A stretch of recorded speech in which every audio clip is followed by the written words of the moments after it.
Книга 15. Тао. Путь вознесения. Сознательное плетение грезы. Земля ежедневно уделяет внимание своей грезе. Для подобной процедуры, греза Земли системна и сложна, и включает в себя человеческую грезу с каждого континента, внутренней Земли, а также с каждого вида и царства. Карма, входящая в фокус в любой данный день, неделю, месяц или год, является кармой, которая могла бы свести на нет восхождение целого, или создала бы определенного рода искажения, которое предотвратило бы дальнейшее мировое вознесение. Греза Земли понижается от солярного Солнца по 18 планам манифестации, и является гораздо более сложной структурой, чем единичная человеческая греза. Однако то, каким образом Земля корректирует свою грезу, содержит в себе полезные советы для восходящих людей, чтобы сделать то же самое. Советы и намерения для сознательного плетения грезы. Выражаю намерение вознестись. Данная команда в любой данный день, неделю или месяц вашей жизни приносит изменения в всходящую на физический план грезу, с целью гарантировать, что манифестируемые грезы поддерживает вознесение. Когда восходящий человек манифестирует грезу к вознесению, она, греза, избегает многих потенциальных искажений или ловушек, которые иначе приводили бы к опыту, сводящему вознесение на нет. В ходе регулярного выражения намерения возноситься, несчастные случаи, инциденты с трагическими последствиями и другие проблемы отсрочиваются в параллельные нефизические планы. Данное намерение в действительности становится намерением жить и развиваться. Выражаю намерение способствовать развитию полного вознесения в этой текущей жизни. Полное вознесение приводит к построению полного соединения генетического материала, что позволяет присутствовать 3000 единиц, или 6000 единиц, или ведет к присутствию всех 9000, 15000 или 36000 единиц в зависимости от того, насколько далеко позволяет вознестись в этой текущей жизни данная при рождении генеалогия. Почему солнечными советами введены ограничения на вознесение? Недавно были открыты и классифицированы генеалогические планы, и сейчас более чем известно, сколько людей получило при рождении те или иные гены. Только у тех, чья генеалогия простирается к великим мастерам, есть информация, необходимая, чтобы восстановить 36 тысяч единиц в 12 полных трубок кодирования ДНК. Некоторые предки вмещали 3000 единиц. И когда выстраивается полная трубка первых 3000 единиц генетической информации, у восходящего посвященного идет восстановление предков от последнего падения Атлантиды до предатлантического существования. Поэтому с 3000 единиц захватывается много большее количество грезы, и имеется гораздо больше возможностей, открываемых для себя, из того, что вы желаете испытать в оставшуюся часть данной жизни. К тому же, 3000 единиц запускает назад биологические часы и обращает вспять старение формы в достаточной мере, чтобы восходящий мог пребывать в хорошем состоянии во время вхождения в заключительные звездные врата, или фотонный пояс и далее. Почему возносящийся во взрослой форме может быть ограничен 3000 единиц? Если у человека нет генеалогической информации, чтобы трансмутировать шрамовую ткань, то продвигаться далее он не может, потому что дальнейшее вознесение требует биологической способности рассеивать шрамовую ткань. Такая ткань состоит из огрубелых или отвердевших клеток, которые плотно спрессованы вместе. Растворение шрамовой ткани требует биологической способности создавать клетки-носители тяжелых ферментов, которые способны разлагать огрубелую ткань на составляющие во всем объеме формы. Если восходящий не унаследовал гена с информацией относительно того, как это сделать, то он будет ограничен 3000 единиц. Тем не менее, по своему характеру, жизнь с 3000 единиц будет существенно полнее, и более обильны по сравнению с теми, которые остаются ниже этого вибрационного диапазона. Это обусловлено количеством грезы, которую можно захватывать, а затем жить, чтобы испытать таковую как вещаемую от Солнца. Можно также учиться сознательно отслеживать грезу, выражая желаемые вами намерения, и далее живя, чтобы испытать желанный результат на физическом плане. Земные и солнечные советы Вознесения сняли ограничения на 6000 единиц, подняв уровень до 9000 единиц ДНК, и намерены сделать это точкой отдыха для мастерства уровня Бодхисаттвы. Те, кто овладел 6000, продолжат сейчас овладевать еще одной трубкой генетической информации, позволяющей наличествовать в поле и форме 9000 единиц ДНК, или 3 полным трубкам генетической информации. Это позволит восхождению достигать мастерства, позволяющему, исходя из уровня сознания, которое вмещали ваши предки Красного народа в то историческое время, возвращать себя назад во времени к эпохе Яну. Восхождение к 9000 учитывает шрамовую ткань и гормональную систему, известную как смертельный гормон, который будет полностью растворен и замещен новой гормональной системой, приводящей к биологической радости и осуществлению. К тому же, при 9000 единиц, восходящий человек захватывает 86% от своей полной грезы, тем самым обеспечивая в выражении своей жизни еще меньшие ограничения. Манифестировать тоже начинают более быстро, проживая намерения и манифестацию на физическом плане менее чем за 3- или 6-месячный период. У тех, кто ограничен 9000 единиц, отсутствует генеалогическая информация относительно выстраивания нервной системы, которая удерживает фотонные карманы и клетки, наряду с фотонной жидкостью. Последнее позволяет посвященному подниматься в выше восприятия и осознания, основанной на единстве мыслеформы языка света, в мыслеформу языка единого, который является золотым и серебряным по вибрации. Язык единого — это язык выстроенного великим центральным солнцем моста для коммуникации с Землей, и каждый чувствующий, и наделенный сознанием разновидностью. Восходящее, продвигающееся выше 9000, в связи со своим мировым служением, развивает рабочие отношения с великим центральным солнцем, в подготовке к грядущим временам и высвобождению, относящейся к человеческому виду мировой и солнечной кармы. Чтобы выполнять данную задачу, человек должен быть рожден с генеалогией великих мастеров, которые были единственными, жившими на Земле людьми, которые когда-либо воплощали фотонную нервную систему, создающую созвучие золотой и серебряной мыслеформе. Вознесение — это, прежде всего, биологический процесс. Поэтому есть биологические ограничения относительно того, как далеко можно вознестись в данной жизни благодаря предкам, которых каждый воплотил с рождения. Вся генетическая информация происходит от 25 родословных, которые каждый человек выбрал при рождении в ходе строительства тела в утробе матери. Вследствие этого, каждый ограничен тем, что было сделано доступным от предков родителей во время рождения.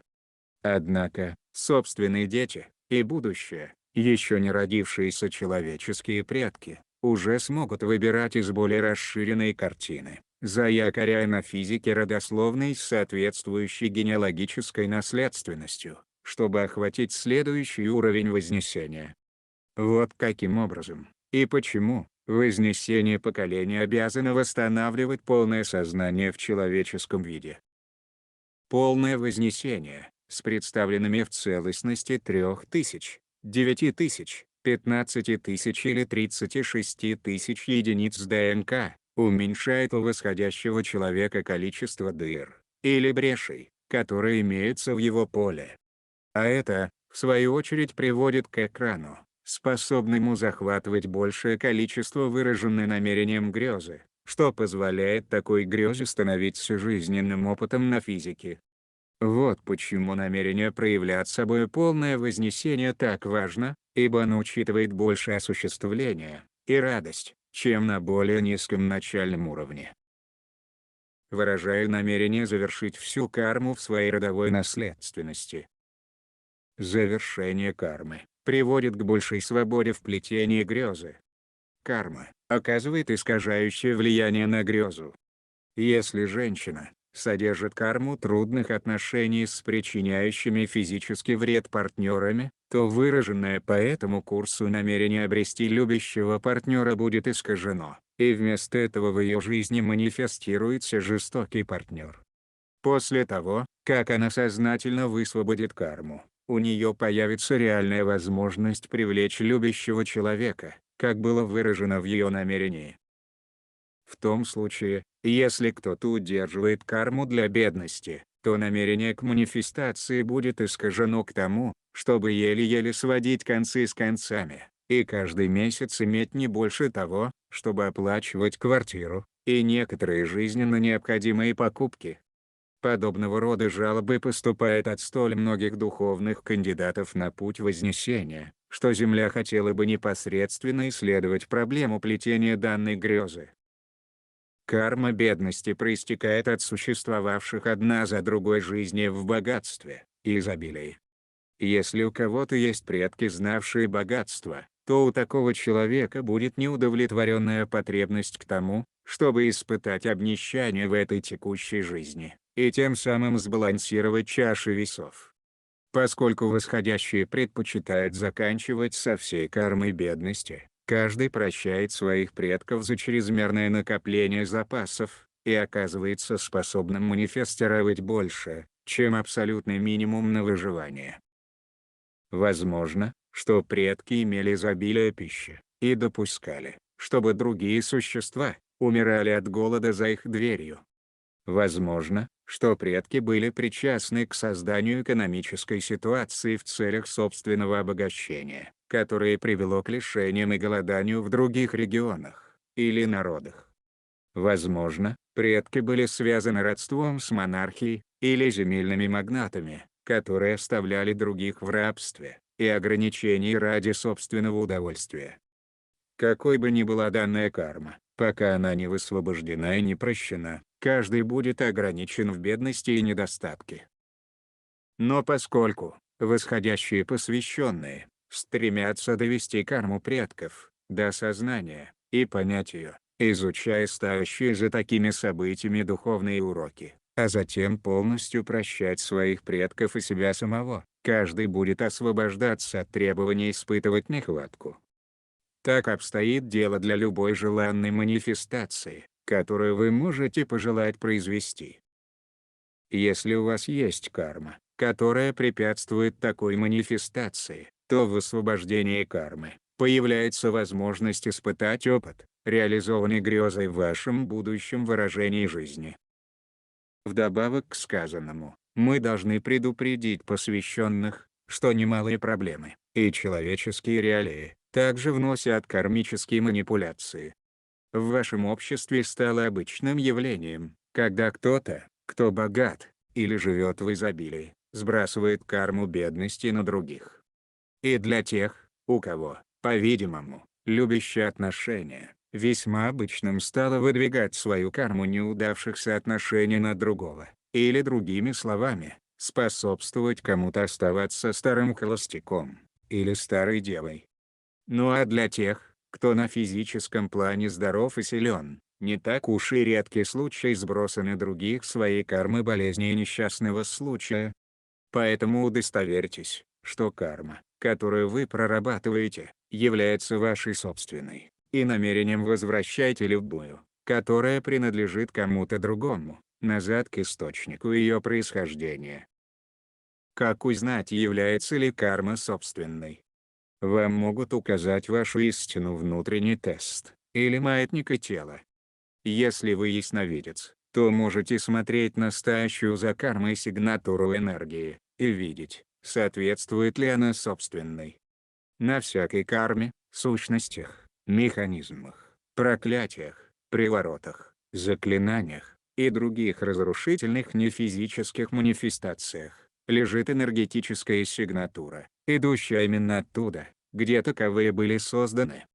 И ни в этом, и ни в каком другом творении нет ничего, что не имело бы энергетической печати, первичной структуры того места, где оно произошло, или того существа, которое это произвело. И эта печать может быть прочитана с тем, чтобы определить происхождение таких вещей, включающих в себя элементы воздуха, воды, огня и земли, наряду с инверсными элементами эфира, пара, лавы и дыма или пепла. Электрические элементы произошли от электрических творений, радиоактивные элементы от радиоактивных творений.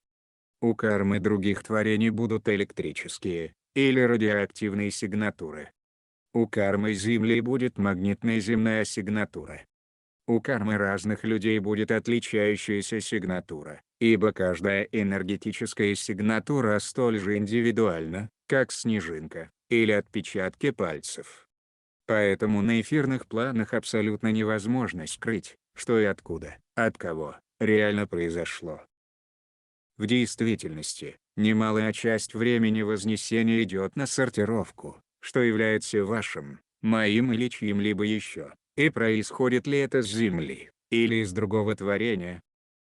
Гуманоиды Земли стали голографически и генетически переплетенными с гуманоидами из других творений, и карма со временем стала перемещаться не по адресу. Далее, этот факт привел к человеческим отношениям, в которых люди начали обменивать карму между сторонами. Как это происходит?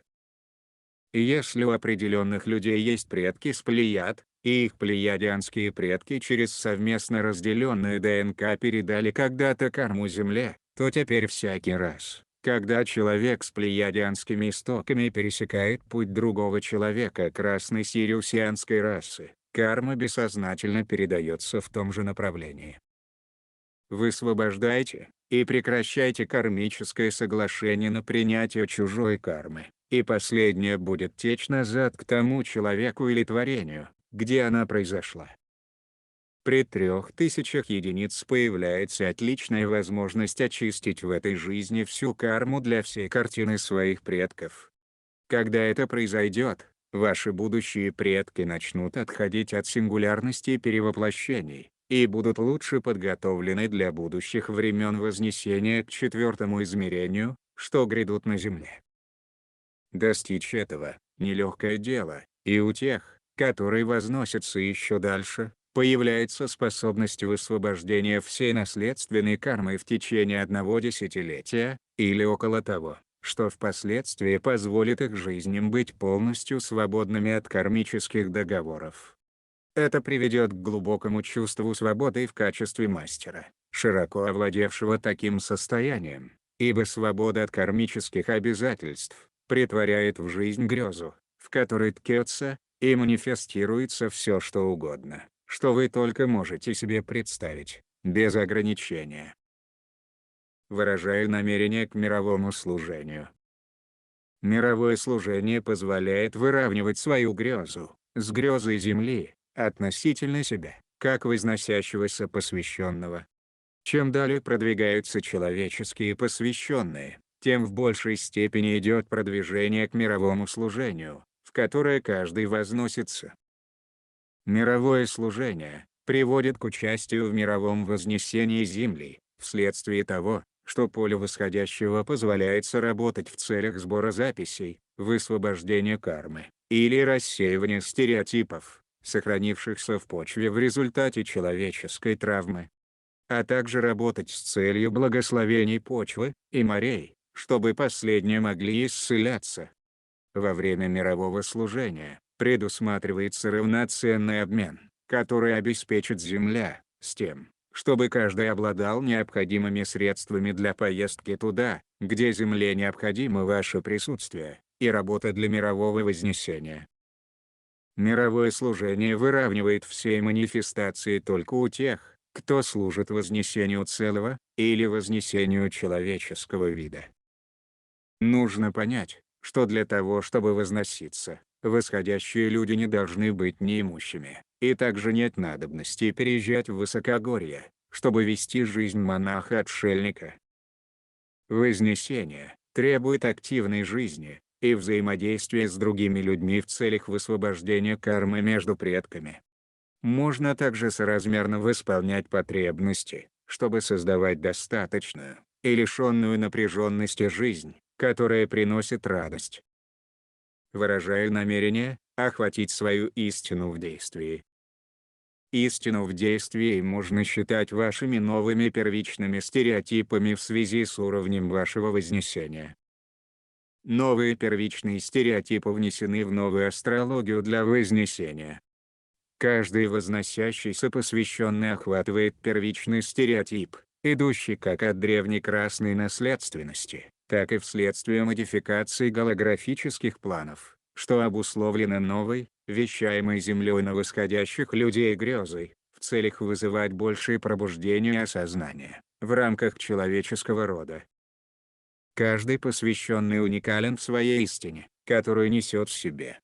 Каждая истина, так или иначе, связана с определенной деятельностью, которая при совершении манифестации на физическом плане должна стимулировать чувство осуществления.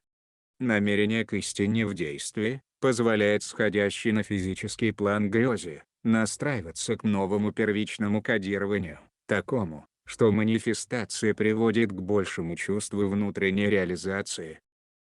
То, что приносит радость одному, может не нести радости другому.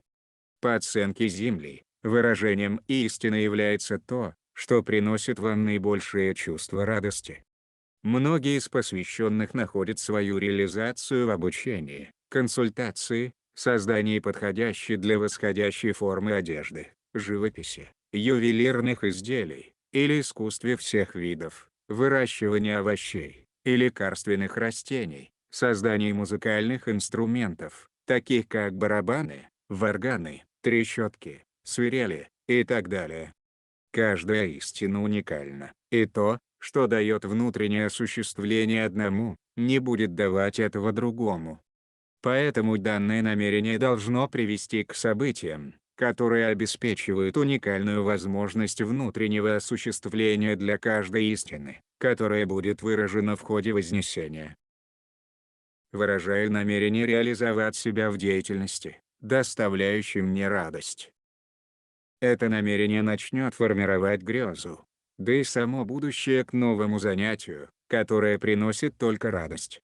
Механизированная природа человеческой грезы, и то, каким образом такая греза передается от поколения к поколению, часто приводит человека к проживанию грезы, не дающей ему чувства полноты самореализации, ибо каждый осуществляет в реалиях жизни грезу своих родителей, или бабушки и дедушки, а не собственную.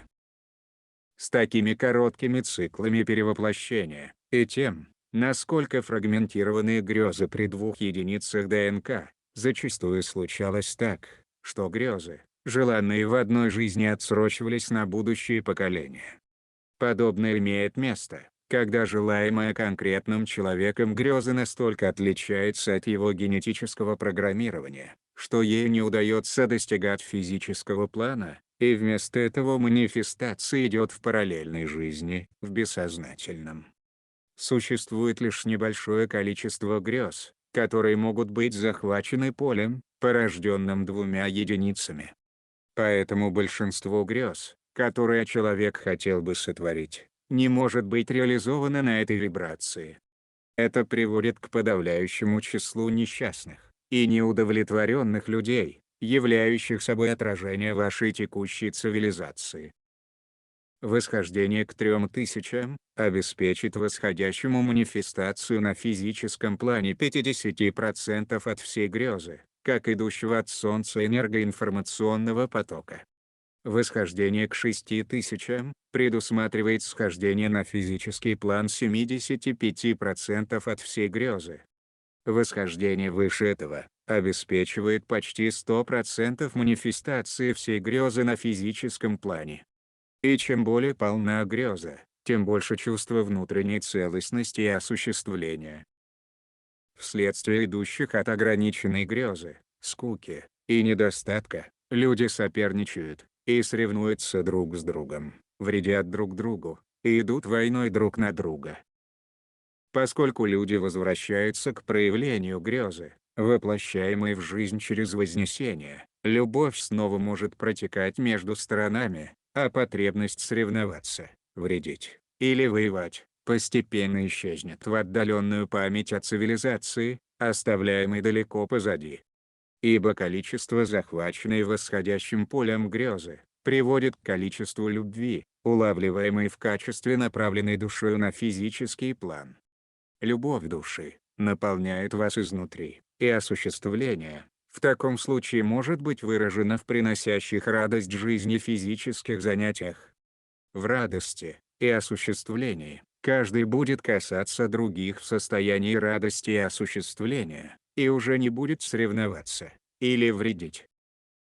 Соперничество – это результат наблюдения того, как манифестируется желанная греза в жизни другого человека, что в свою очередь приводит к чувству отсутствия реализации, лишения и зависти.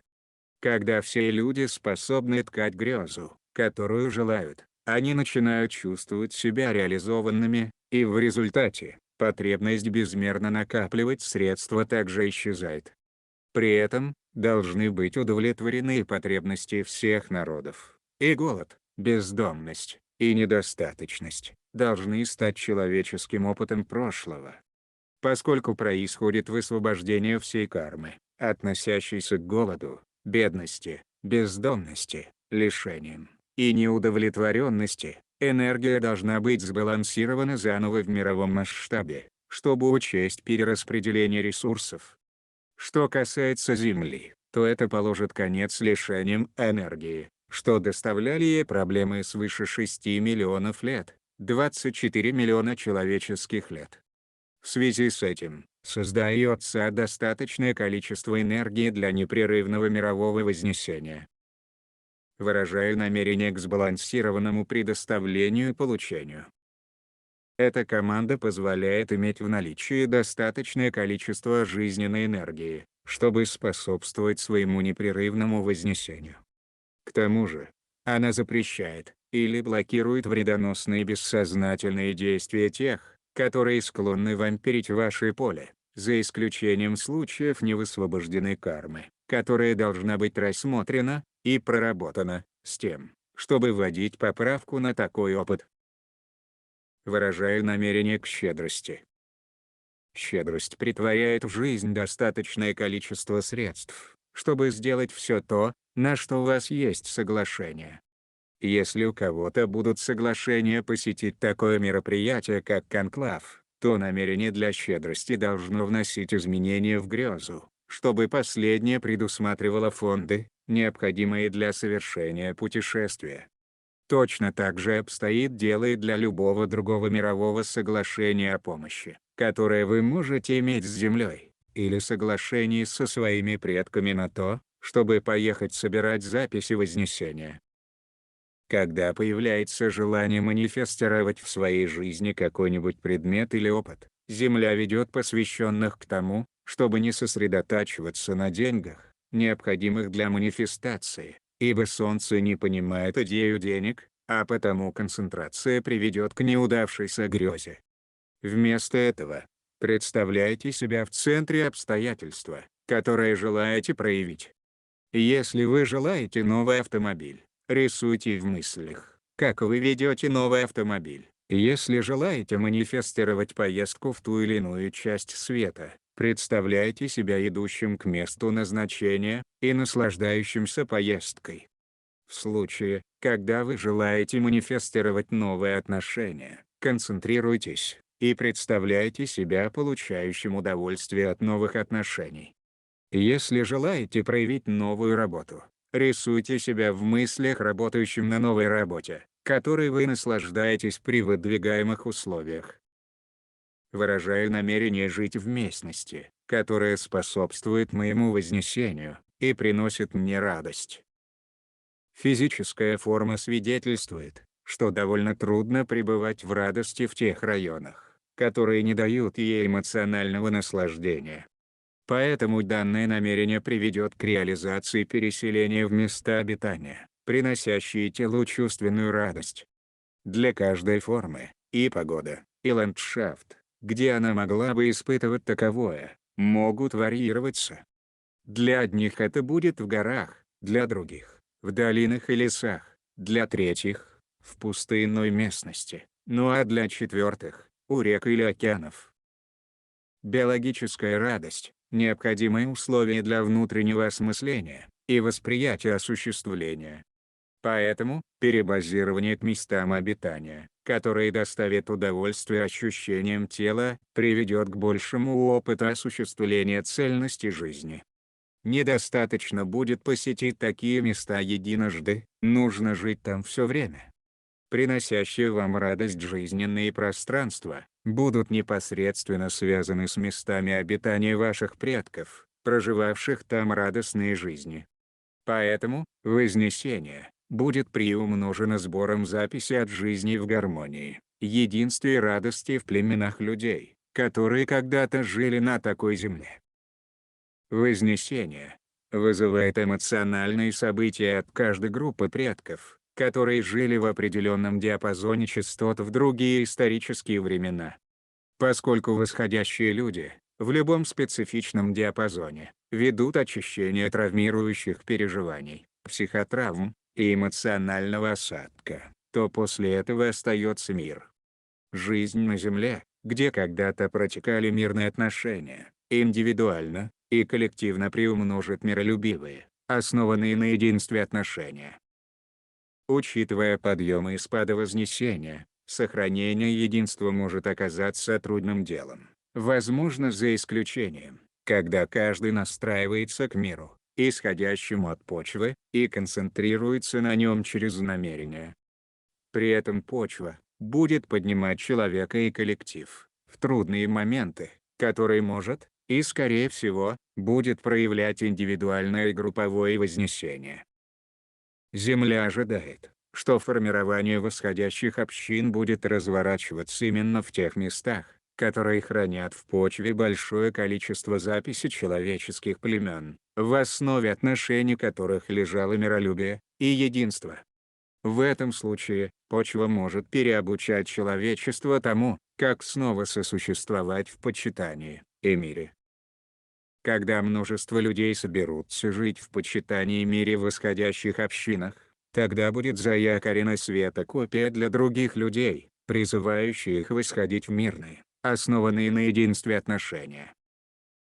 Тело требует питания, включающее адекватную пищу и воду, красивое место для жизни, и выстраивание взаимосвязи с природой. Соединение с природой лучше всего наращивается посредством единения, контакта с почвой, минералами, деревьями, растениями или морем. Времяпровождение, включающее в себя частые прогулки через лес, или плавание в море, или озере, или водных потоках, жизненно важны для того, чтобы сохранять единение с природой. Поэтому Земля понимает, что у восходящих людей, в конечном счете, возникнет сильная необходимость покинуть города и пригороды, и выбрать деревенскую жизнь, с окружающими ландшафтами и просторами, чтобы странствовать, с целью обучиться единению, коммуникации с природой и почвой. Это необходимо для того, чтобы принимать благословение природы на разведение вашего сада, и обеспечить себя пищей в течение надвигающихся времен очистки. Поэтому создание этого намерения должно задействовать именно то будущее, в котором вы переместитесь в места, которые обеспечат площадь для сада, и крышу над головой в достаточной степени, чтобы процветать в период входа в Великое Центральное Солнце и по ту сторону.